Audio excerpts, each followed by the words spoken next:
All refugees living in our communities are unable to return to their country of origin due to a real and serious risk of harm, and all have rightfully sought protection on Australia's shores. A refugee with a temporary visa is no less a refugee than those with permanent visas.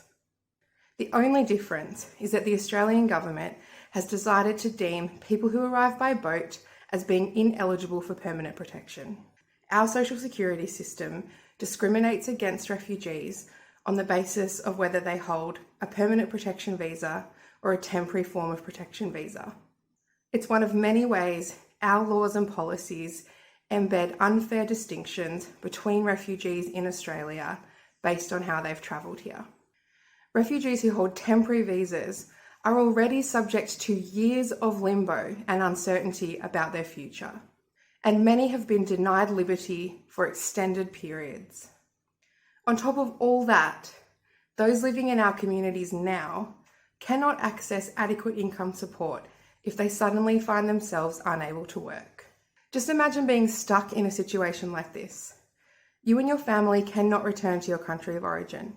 You've fled persecution and conflict, and you've lived in Australia for a decade. You've had children here, you've worked here, you've paid taxes here. Then suddenly you can't work because maybe you've been injured and now have a permanent disability, or you've had a child with a severe disability who requires constant care, but you can't access adequate income support to support your family. You can't return to your country of origin. You're stuck. What would you do and what would you expect?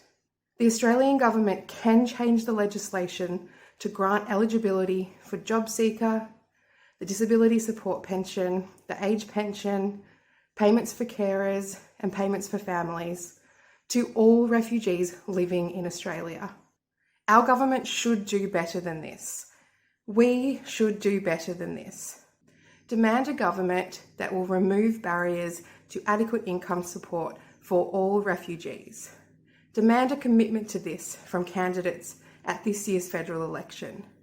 Demand a fair social security system.